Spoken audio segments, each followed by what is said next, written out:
Hello, friends. Hey, y'all. Hey. Hey, friends.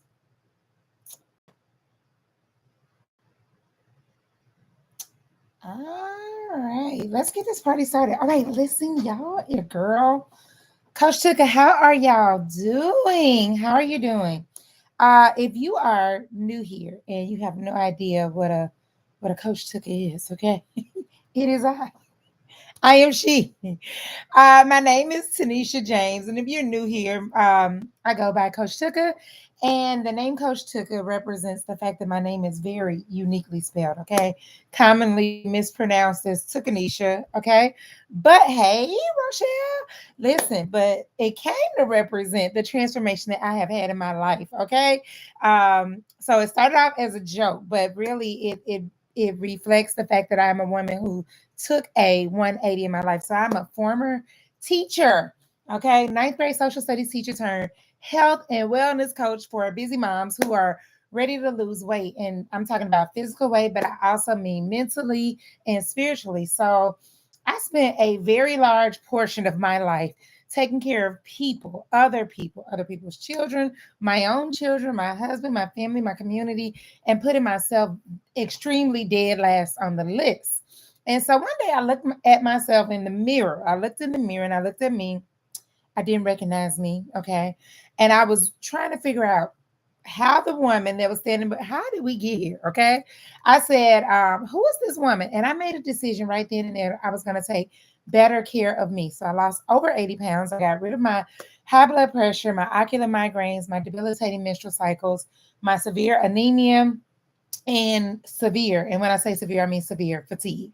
And so now I help other women do the same thing without having to do all the wild and crazy stuff you see on the internet. So no shots, no pills, no counting points and calories. I've done all those things, and we don't have to do any of the wild and crazy mess we start but can't keep up with. All right.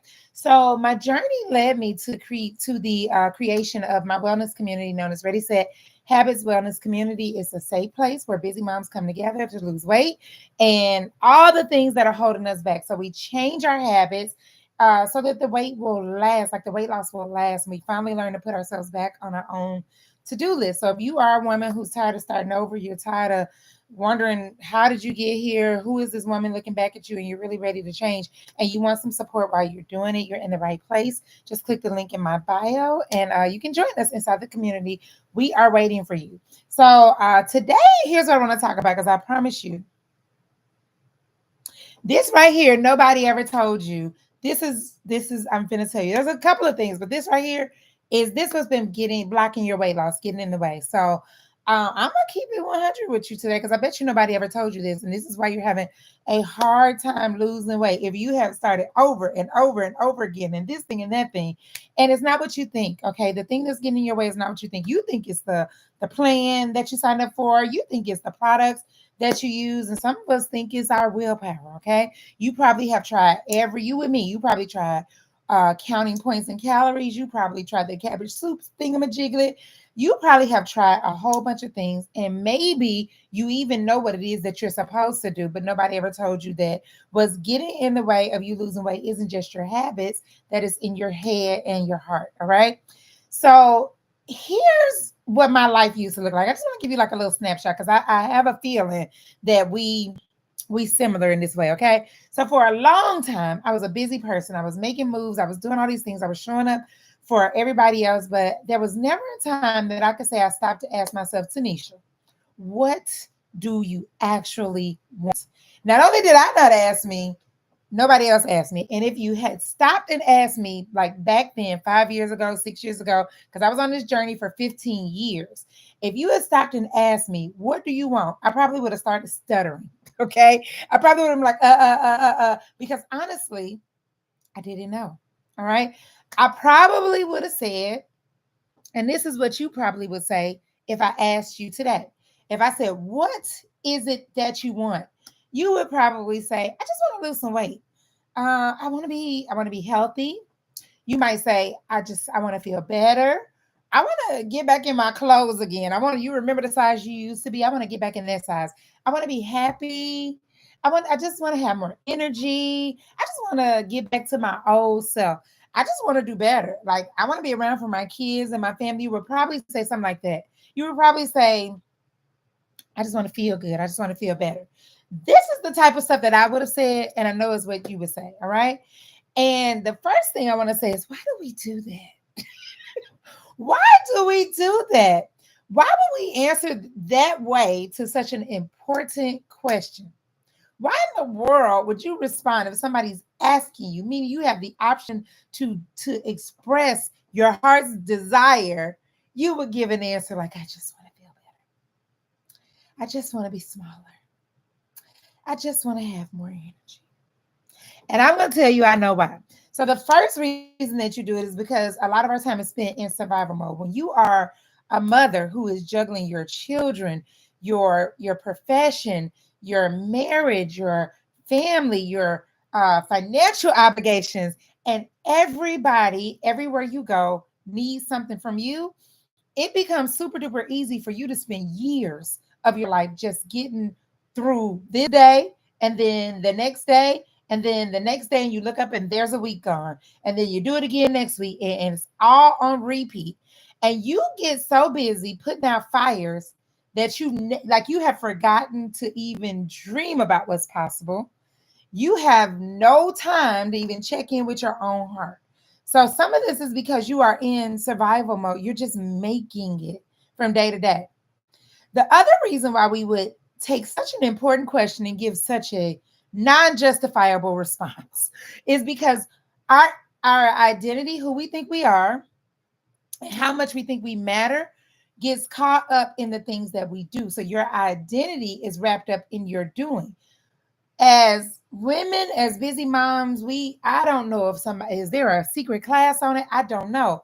But we have learned, like we've been taught, to place value on being strong.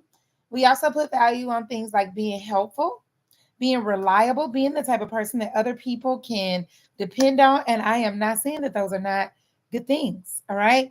But if you are not careful, you start to measure, like you start to see what you are worth by how much you do for other people. Like your value comes from what you do, what you produce for other people.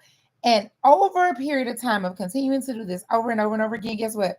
What you want, what you really want, the thing you don't think about, it gets buried under what everybody else needs, what everybody else claps for you for.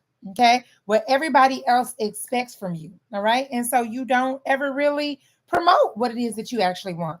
The next thing, the next reason why you would answer such an important question in such a nonchalant way is because you are tired. Okay, because you are exhausted. Okay, not just in your body. Like when I say tired, I mean the type of tired that sleep doesn't fix. You're tired in your body, you're tired in your mind, you're tired in your spirit.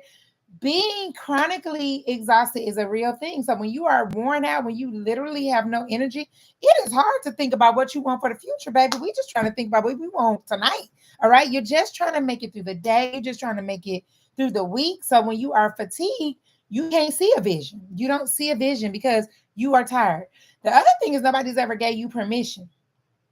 Sometimes some of us go through large chunks of our lives and nobody ever asked you, what do you want? And if they did, okay, if they were to ask you, you would say, like, it might, they might shut it down. If they didn't, you didn't, because you don't want to be selfish. You don't want to be doing too much. You just want to be grateful, right? So you quiet the things that your heart desires, the things you really want, to keep peace. Sometimes we do it because we don't want to be disappointed. We don't want to say, I really want this, and then we don't get it. And then now we disappointed. All right. The other thing is we used to failing. Okay. We didn't try so much and we didn't fail before. So we're gonna just have little small expectations. That way we won't get a huge disappointment. All right. So it's almost like protecting you, because if you don't want too much, then I mean, you're not really disappointed when you don't get it. So you lower your expectations of what is possible, what can happen for you. I know, because I did it. Even when I started this journey, the thing I asked for was so much like beneath what I actually got, right? And it's because you don't want to be disappointed. Another thing is we live in a world where we see all of everybody else's business. Okay. You don't got to do nothing but click, scroll, and roll to see everybody's their life, what their family looks like, what their culture looks like, what they're doing. And there's always people in our ear telling us about what should matter. All right. And when that happens, it's easy to follow like somebody else's goals and not think about what really matters to you. So for some of us, it's been a really long time that we have dreamed, that we really thought about what is possible for us and what we want. And we've been focused on being the responsible, reliable, dependable. Actually, dreaming feels like a risk, okay? It feels like a risk, and it really feels like a foreign country. Like it is like, I don't even know how to do that anymore, because all we know how to do is make it from one day to the next, all right? And so sometimes you have no idea where to start. So that's what God gave me when I thought about, like, why would we do that? Because I know that a lot of us don't even know what we want. So in my Bible study, and the reason I'm asking you this, because in my Bible study, right, I was studying John, the first chapter. I was studying John, the first chapter. Oh, wow. Okay. I was studying John, the first chapter. Okay. Let me get my scripture right so I can tell y'all the right place to go. It's John chapter 1, verse 35, I believe. So this, if you have never read the book of John, I just highly encourage you to do so. Okay. Such a good book. All right. So in John chapter 35, what happens is the story opens up, and John the Baptist is pointing out to two of his disciples. So he's standing with two of his disciples, and he says, and Jesus walked by. Okay. They were standing there, and Jesus walked by, and John said, behold, y'all, it is the Lamb of God. Okay. The disciples heard him say that, and guess what they did? So, according, like, if you dig a little deeper, the two disciples were probably Andrew and they're thinking John, who wrote the book of John. All right. So immediately they start following Jesus. Like, immediately they follow Jesus. And so Jesus sees them, notices them following behind him. There's nothing in between. Like, they heard him speak.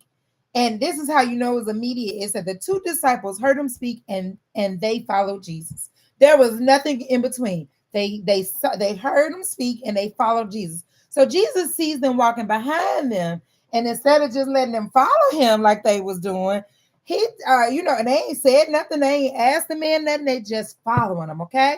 So Jesus turns around and he stopped the whole situation. He looked him dead in the eye. This how Tucker James version went. He looked him dead in the eye and he said, "What do you want?" Okay. He said, "What do you want?" Actually, in the King James, it says, "What seek ye?" And in the NASB, in the Amplified version, it says, "What do you seek?" Okay. So some translations say, "What are you seeking? What are you looking for?" All right. So Jesus, now let us be clear. Jesus wasn't asking this. Like, it wasn't just like, "Hey, what you want?" You know what I'm saying? It wasn't casual. Like, Jesus wasn't, he knew who they were. He Jesus, okay? He knew who they were, and he knew what was about to happen in their life. But before they did anything else, all right, before he let them come alongside him, before he gave them, offered them anything, before the miracles, before he taught anything with him, before he got in a relationship, he made them say what they want. Jesus said, before I show you anything, tell me what you want. Tell me what you want. All right. And so when they answered, they didn't say, "Bless me, Lord. I would like a new luxury vehicle. I would like my dream car, my dream home." They didn't ask for no kind of blessings. No, can I be ruler of everything? Can you make me the smartest person ever? Can you make me a size 6 so I could fit back in my high school clothes? Can you make me? They didn't ask for any of that. They said, "Rabbi," which means teacher, "where are you staying?" Okay. They said, "Where are you staying?" I'm trying to see what King James says. They said, "Where dwellest thou?" Where are you staying at? Where are you going to be? In short, they were saying, "We want to know you. We want to be wherever you're going to be. That's where we want to be. We want to get to know you. We want to be wherever you are." And so when they had this moment, this is the part I don't want you to miss right here, because this is why this applies to you. Okay. This is what this got to do with you. The moment they got honest, they opened the door for real transformation. All right. So you might be saying, okay, Jesus, he knew what they wanted. Okay, but he Jesus, he knew who they were. He knew what was gonna happen. He knew. All right. But here's why Jesus said, what do you want? Right? Because Jesus needed them to be clear. Okay, I want you to really understand what it is that you're signing yourself up for so that you're not just going off of the hype and what everybody's doing. I need you to get clear on your own heart, the reason you're doing it before you step yourself over here into this new way of living. Before you bring yourself over here and flip your whole life upside down, I need you to be clear on why you're doing it. All right. The next thing he did when he asked this question was Jesus made them take ownership because it made them stop and say, okay, what do we want? Okay. Because Jesus wanted it to be intentional. He didn't want them to accidentally fall into relationship, but he wanted their intentionality. Next, he wanted a real answer from them, not just what sounds good, right? Not just doing things for God, but walking in this new life with him. All right. Really walking in the new life, like really changing. All right. And so until you know what you want, and this is what this got to do with you will settle for whatever comes your way. You will settle for the thing that is trending on TikTok right now. All right. You will settle for the thing that you saw somebody else do that seems like it worked for them and it might just work for you, even though you don't know what they did or how they did it or how it's going to harm them. You really don't know, but you'll take it. So until you know what you really want, you will settle for anything that comes your way. So what does this look like practically in terms of you trying to lose weight until you know what you want? So when I started my journey, I just wanted to be a size 14 and lose 50 pounds. I'm just telling my business. I just wanted to be a size 14. I just wanted to lose about 50 pounds. Okay. I was hoping I was going to be able to do a little bikini situation. Okay. When I go on vacation, I had a couple of pairs of jeans in the back of my closet. All right. And if that's my motive, none of that screams transformation. Do you understand? None of that screams you're going to change your life. Okay. None of that screams you're going to walk differently. None of that screams you are going to make different decisions. All right. And so when it's not tied, like when your heart's desire is not tied to something that really changes you, when the motives and the thing you want is not really pure, it's not going to last. It's not going to last. All right. So Jesus knew their lives were about to change forever, but they had to be honest about what they want. All right. So I'm sharing all this with you because I really want you to see how much those of us who are starting a new journey to lose weight in our lives, that just like those two disciples in John 1:35 through 39, a lot of us start our journey because we see something and it's inspiring. We see a post, we see a friend we ain't seen in a while, we see a picture, we hear a testimony, see a possibility. And just like John the Baptist pointed out, look, he said, look, there go the Lamb of God. All right. And just like these men immediately started following with no questions asked, all they had was a sense, a feeling that this is what I really need. All right. That's all they had was a feeling. So they saw the Lamb of God. They knew something was different. And they jumped in and they started following. But deep down, they really didn't know exactly what it was they want. So Jesus, like I said, turned around and asked them, not because he didn't know, but because he needed them to know. They didn't know. They just heard, followed. And so many of us do this in our journey. We hear, we see, and then we follow. All right. So before you do a new thing, I really want you to imagine that Jesus turned around and asked you, really ask yourself, what do you want? Because you need to know this to open the door. You have to be honest about it so that you can open the door to really change. So when we see what's possible, that's inspiring. We jump into the new thing. We sign up for the new program. We sign up for the challenge. We start the plan. All right. And we have no idea what we really want. We just following, hoping it works. Okay. Chasing some change. And we have not taken the time to say, okay, what is it that I really, really want? Like, what does it look like to have this thing that I'm really asking for? And so I need you to know this because this is not about, a lot of us are casually following things that we see. We following the hype because everybody's doing it and it seems to be working for them. We don't examine whether it's real or fake. We're following the crowd, but change, transformation, becoming unrecognizable only happens when you get clear about what's in here. So the moment those disciples said to Jesus, we want to be where you are. The moment they realized, like, we don't know exactly what we want, but we want to be where you are. They were immediately changed from just being fans. You think they was the only people excited about seeing Jesus pass through? Okay. But it changed them to being real disciples on a journey with him, understanding that it was a journey. So the same is true for losing weight. Because you might start because you're tired or you're exhausted or you don't feel your best or you saw what's possible for somebody else. But until you ask yourself, okay, what do you really want? What am I really seeking? What's the real reason why I'm doing this? If you don't answer that, then it's going to be easy. Okay. You are one picnic away from falling off. You are one smart mouth coworker. Okay. You are one interaction from a smart mouth coworker from falling off. You are one discouraged afternoon from falling off. You are just one Popeye's trip away from falling off. I'm saying one drive through away. So I'm just wanting to encourage you that when you make the decision that you're going to start this weight loss journey, it usually starts because you see something that you have found that gives you a sense, a feeling of what could be possible, a desire for more. All right.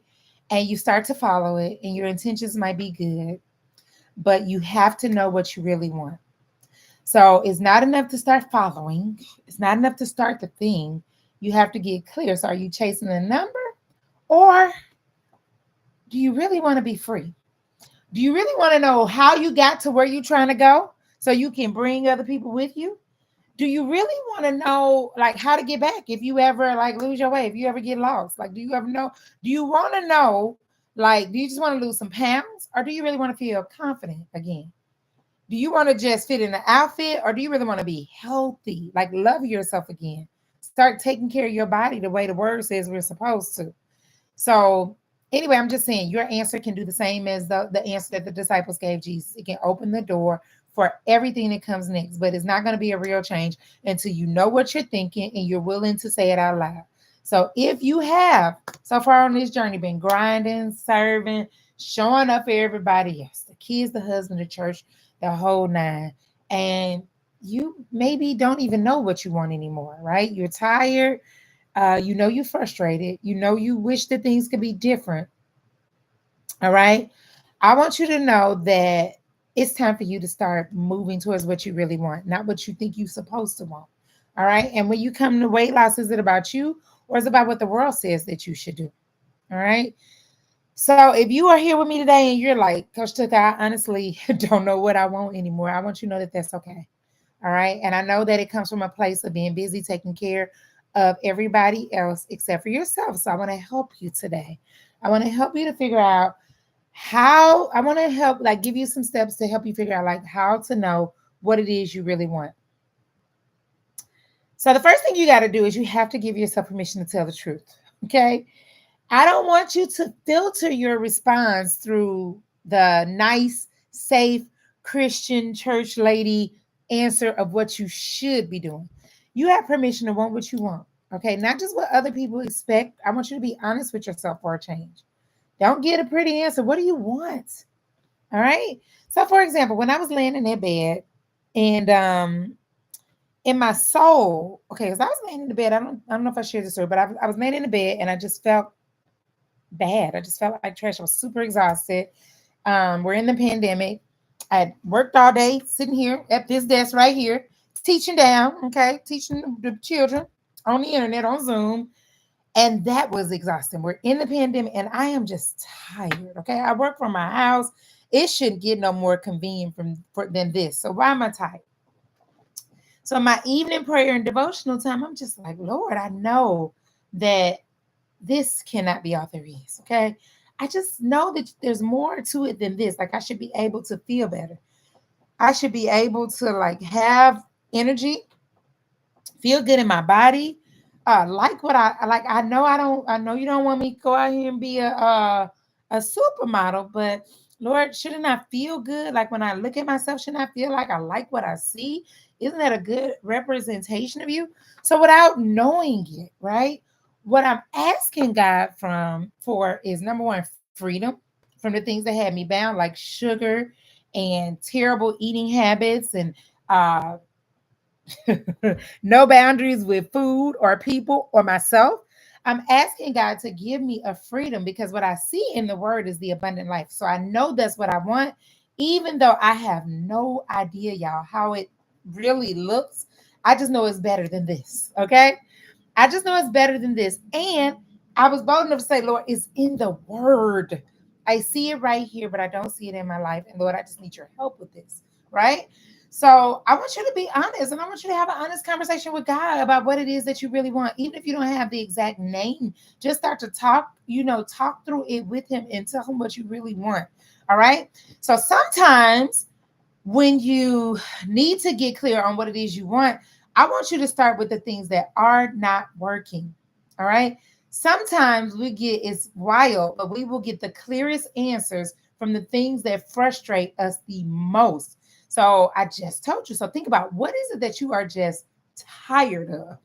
What is it that just drains you? What is it that just wears you out? What is it that just makes you feel like, baby, I'm just through? Name it. All right. So for me, it was being exhausted all the time. For me, it was being on amlodipine, but my blood pressure still not being regulated. For me, it was not having enough willpower to say no to things I knew I shouldn't have been having. For me, it was things like just not being able to get up and play with my kids. Like it's not working. And so as I looked at my life, sometimes I'm telling you, just naming what you don't want is the first like step to naming what you really do want. So start with what you don't want. You can ask yourself some better questions though.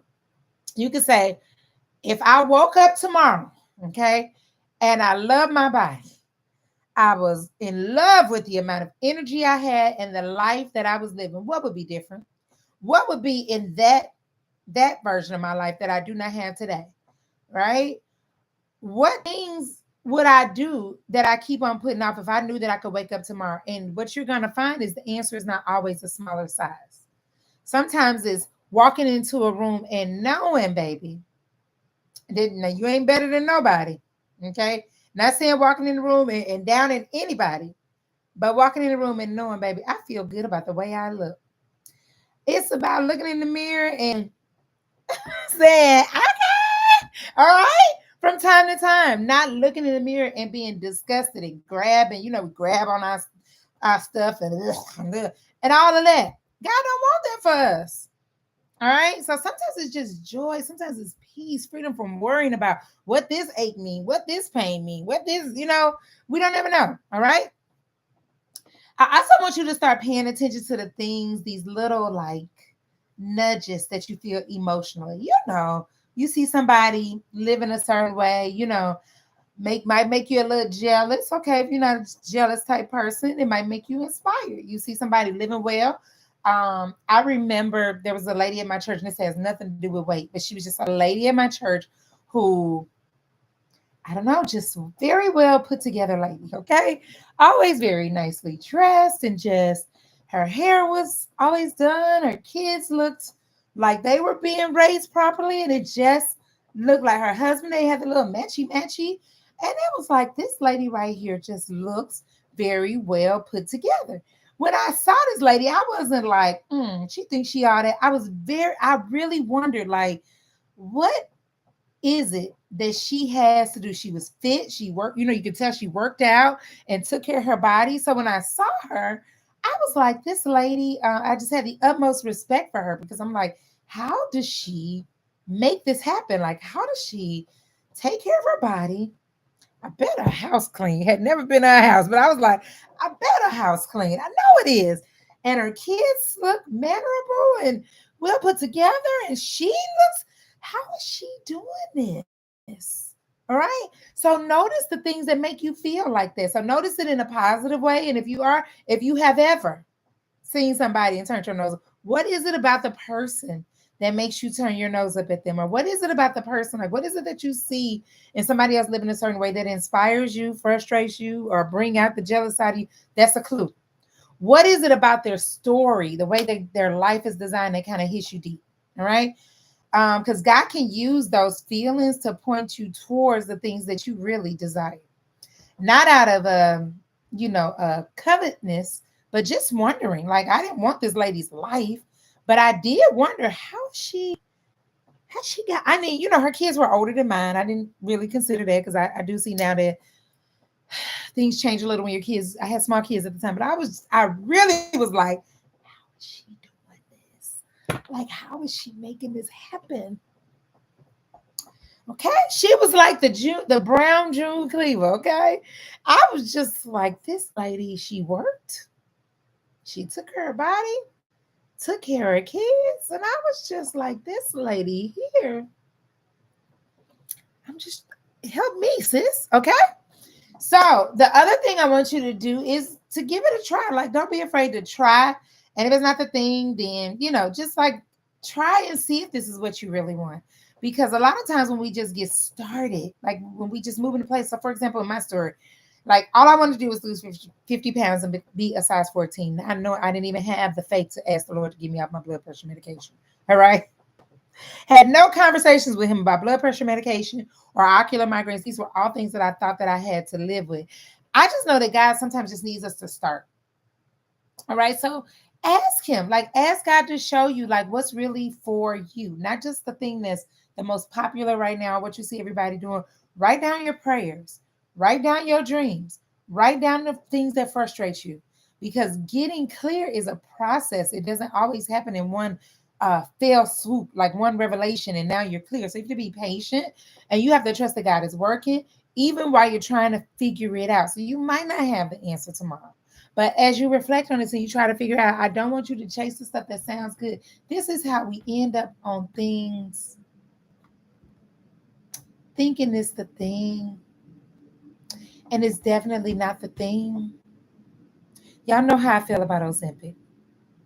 And I'm not coming to you about the Ozempic out of a place of trying to shame anybody who thought that was the way. But I just know for sure, I'm very clear that I don't know that God would have us put something in our body that He made the bodies to naturally create, number one. I just don't know that God, the answer to what it is that we seeking would be God having us to do and try something that He made a body to naturally create. I don't believe it. All right. But when you're in a place of hopelessness and you don't know what you want and you see what looks like it's working on somebody else, it's trending, it's popular. Everybody else is doing it. Sometimes you think, but you cannot, I will not be moved. Okay. That if you ask God, do you really want me to go on Ozempic? I don't know that He gonna give you a yes. So I want you to pursue what God is actually calling you to do, because I know the things that are attached to God will bring you peace, joy, freedom. They're free of a worry. All right. So if you don't know what it is yet, I want you to ask, like, Lord, show me what's in my heart, and what's really your desire for me. All right. So if you are looking for a community, a place where you can be honest, where you can get support, and do this weight loss thing for yourself, not for anybody else, for you. I want to invite you to come and join my free Ready Set Habits Wellness community. We're figuring it out and we're walking it out together, literally one step, one day at a time. Okay. So the link is in my bio. Please feel free to go click it. And I will see you inside the community. I love you to life, and I will see you tomorrow.